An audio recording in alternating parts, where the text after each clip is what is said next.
చిదంబరం తమిళనాడులోని శివ పుణ్యక్షేత్రం. ప్రధాన గర్భగుడి, నటరాజ ఆలయం, చిదంబర ఆలయం యొక్క పైకప్పు బంగారు పూత పూయబడి ఎంతో ఆహ్లాదకరంగా ఉంటుంది.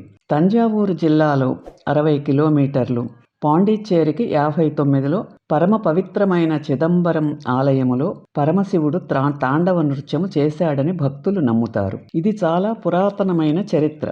ప్రాచీన కాలము నుండి హిందువులు ఆచారపరమైన అన్ని ప్రార్థనలు మతపరమైన వాతావరణముతో జరుపుతారు. పట్టణం యొక్క కేంద్రం చోళులచే నిర్మించబడిన ఆశ్చర్యానందాలను కలిగించే నటరాజ ఆలయము. నాట్యానికి ప్రభువు శివుడిని నటరాజుగా కొలిచేవారు.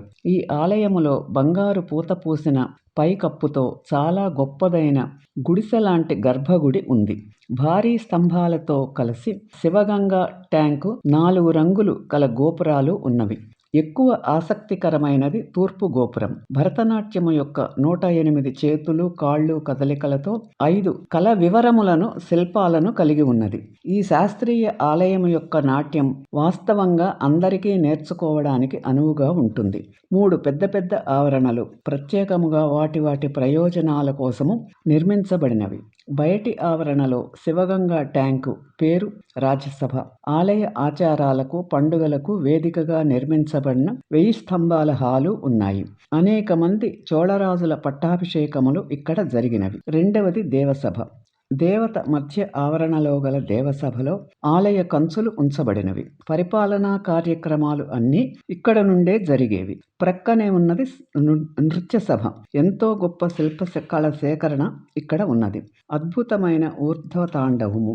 లోపలి ఆవరణలో మిక్కిలి పవిత్రమైన చిదంబరం హాలు ఎంతో ఆనందము, ప్రశాంతత కలిగి ఉంది. దీని నుండే ఈ నగరానికి చిదంబరం అనే పేరు వచ్చినదని అంటారు. ఇది ప్రధాన గర్భగుడి. శివుని 5 లింగములలో ఒకటి ఆకాశలింగం. ఇది మానవునికి కేంద్రంగా ఉన్న ఈథర్ను సూచిస్తుంది. గర్భగుడిలో గల లింగము ఒక నల్లని వస్త్రముతో కప్పబడి ఉంటుంది, కర్టెన్ లాగా. ఇది ప్రార్థన సమయంలో మాత్రమే తొలగిస్తారు. దీనిని భక్తులు ఈ రహస్యమునే చిదంబర రహస్యము అంటారు. చివరగా 5వ హాలు. ఇది కనక సభ అనగా బంగారు హాలు. ఇక్కడే శివుడు తాండవ నృత్యం చేసిన ప్రదేశము.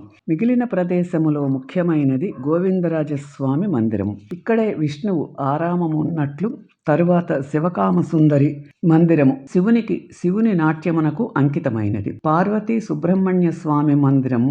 ఇక్కడ మురుగన్ను ఆరాధిస్తారు. హిందూ మతము ఆచారములు పాటించుటకు కొంతమంది వారసత్వముగా వచ్చిన పూజారులు ఉన్నారు. వారి పూర్వీకులు 3000 సంవత్సరములకు పూర్వమే దీక్షితార్లు అనేవారు చిదంబరమునకు వచ్చారు.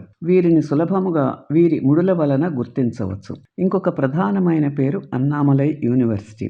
దీనిని దాతృత్వానికి పేరు పొందిన అతను 50-60 సంవత్సరముల క్రితము స్థాపించటము జరిగినది. ఇది తమిళనాడులోని ప్రథమ విశ్వవిద్యాలయము. దక్షిణ భారత విద్యలు నేర్చే విద్యార్థులు విశ్వవిద్యాలయములోనే ఉండుటకు వసతులు కూడా కలవు.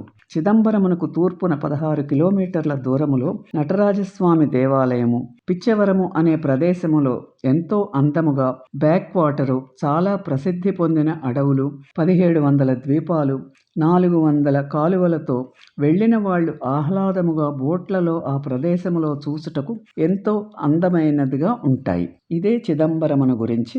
ఈ వీడియో మీకు నచ్చితే లైక్ చేసి, షేర్ చేసి, సబ్స్క్రైబ్ చేయండి. Please subscribe my channel.